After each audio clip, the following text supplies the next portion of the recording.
Filthy financial statements, I tell you, man. Damn busy season. What the hell is that?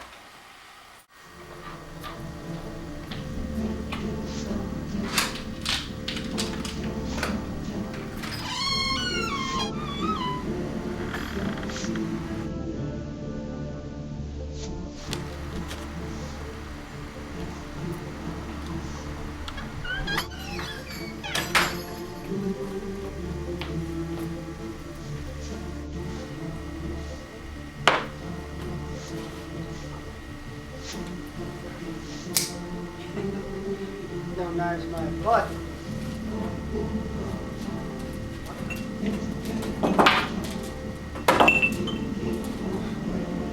What kind of unholy ginger magic is this?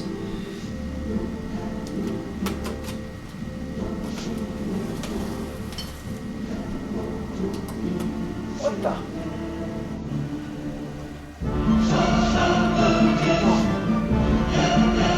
This is crazy.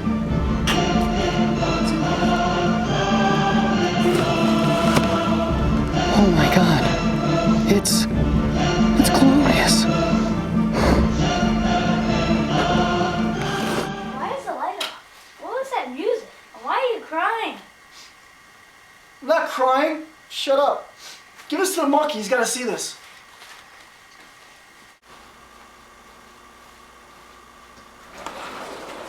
Hey, water monkey, here's another toy to play with. Oh. Woo! Good throw, Bumble. Here it is. The long-awaited Hammock gear Cuben fiber tarp. The Winter Palace, as I like to call it. The official weigh-in is 9.2 ounces without the stuff sack. With the stuff sack, it's 9.4 ounces and decked out with guy lines and a continuous ridge line. Hello?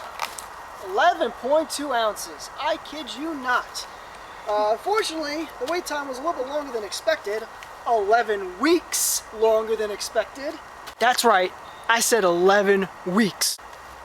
However, that's because the main waiting time was Stormcrow doing a little research and development, because I asked for a tarp that was much bigger than what he actually created. So, thank you for the research and development. So, before I put this up, I want to address you, Stormcrow, you crazy person you. I don't appreciate you trying to scare my accountant with your ginger magic. In fact, I'm going to show you a little water monkey magic of my own. That's what I'm talking about. Water monkey. That's how he does it. Now let's get into this tarp and show you all the nice little features this bad boy has to offer. Feeling me? Here she is. This thing's a beauty, isn't she? Okay, let's get into some specs. End to end on the ridgeline is approximately 11 feet long. Now, during the research and development, what Stormcrow realized is if you put a cat cup in the ridgeline itself, as you can see, if you take a look, it doesn't go straight across. It actually dips in a little bit in the middle. That allows you to get a nice tight pitch on your tarp, especially for a tarp this size. From the entire width, from the middle to the other side, is about 10.5 feet wide. Now, if you take it from the ridgeline to the doors, because this thing has integrated doors, where you don't have to attach doors, the doors are actually part of the whole project, you're looking at 13.5 feet wide. So, tie-out points, very important. He has a tie-out point here, a tie-out point in the middle, just in case you want a tighter pitch, and a tie-out point here. He has, when he sent this originally to me, he included every tie-out point with little mini D-ring clips. However, I found that the D-rings aren't really necessary in certain areas of the tarp, so I took a pair of clippers and I clipped them off. Whatever you want to do with it, it's up to you, but if you want to lower the weight savings, 0.1 ounce. So it's not a big deal. For me, I just decided it was easier for me to do it that way. For the doors, he also has tie-out points, but I did something a little bit different with the doors. What I did was I tied some shock cord and a mini cord lock. And what this allows me to do is to attach the doors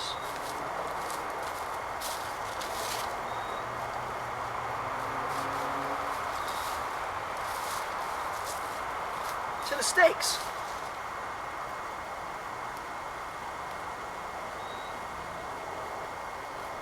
Without little fuss. And there it is. The doors are closed because, again, I'm using this thing for winter. Now think about it. Winter. Your hand's going to get numb, your hand's going to get cold. It's 30 degrees and below, 10 degrees, 0 degrees. The less fiddling around that you do with anything that requires fine motor skills, the better. So I'm trying to really deck this thing out in a way where I can set it up, and if I need to get in and out and close doors, it's not going to cause me a problem.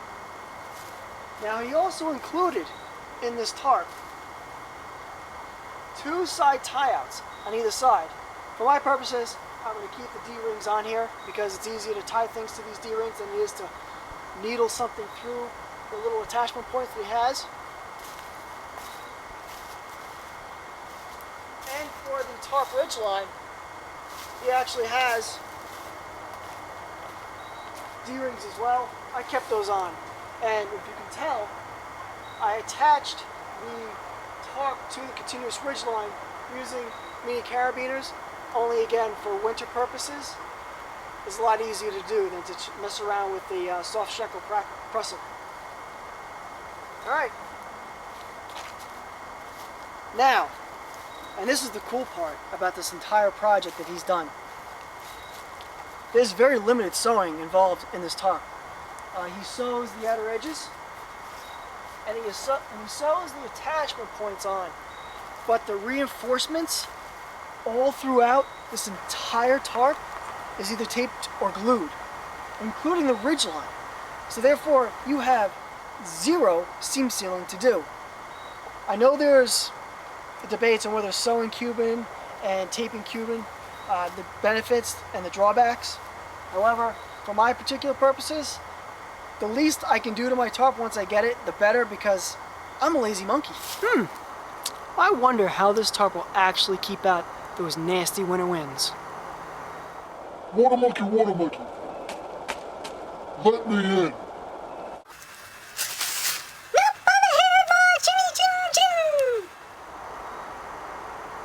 Wow, the things that go on in a water monkey's mind, absolutely ridiculous. Now, the cool thing about this whole entire tarp project and what Stormcrow did was his original tarp was only 8.5 feet wide. Now, because I wanted something for winter, I needed something a little wider. Why, you ask? Well, when the winter winds get underneath your tarp and hit your underquilt, it sucks the heat right out of it. And that was a big problem. So I needed a larger tarp in the winter time to at least close me in. But I wanted something that's big enough so when I'm actually in the tarp, I'm not cramped. So I wanted something wide and open, but yet can go really close to the ground to really stop the winter winds. So because his tarps were only 8.5 feet wide, and the rolls he was getting from his supplier were only 8.5 feet wide, he had to do a little bit more work with this particular tarp. And what he did was, he actually taped an additional foot and a half of Cuben onto the original tarp design. That was really, really cool. So let's take a look on the inside. Wow. This is pretty amazing. How huge this thing is.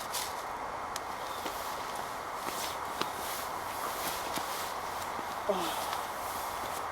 You guys don't know what you're missing. This thing is tremendous.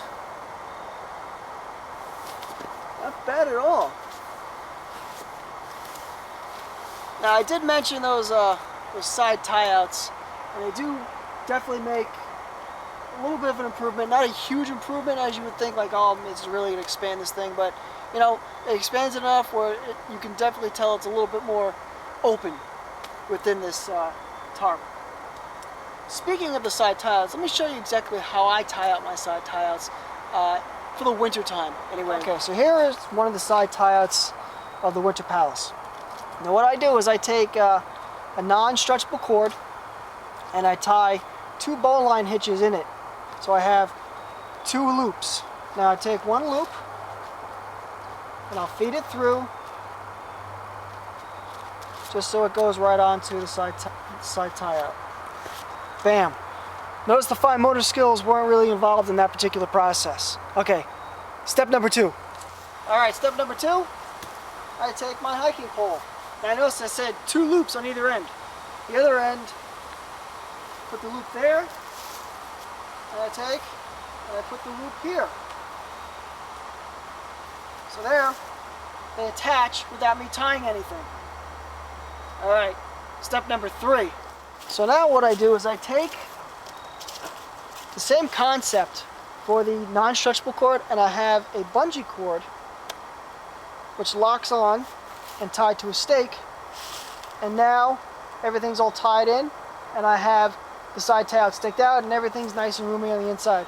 The reason why I'm going with the shock cord to lock it into place to the ground is because if it does snow, you're going to get weight on the tarp, and the shock cord will at least give a little bit. Thereby, if there's too much pressure on the tarp, I would be a little afraid that the side tie-outs would tear. So, to mitigate that fact, I have something that gives a little bit, and hopefully that's going to work out.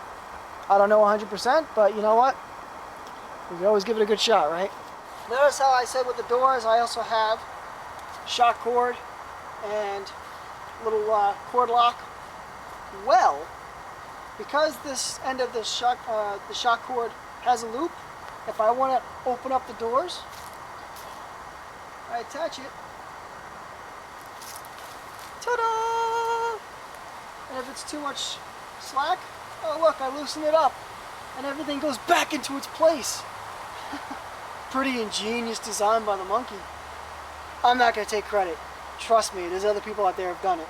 But just throwing it out there, so if you guys have any ideas, especially when you're looking for winter hiking, to eliminate a lot of the fine motor skills, make sure you can do things without tying things off and just attaching, because that's really awesome.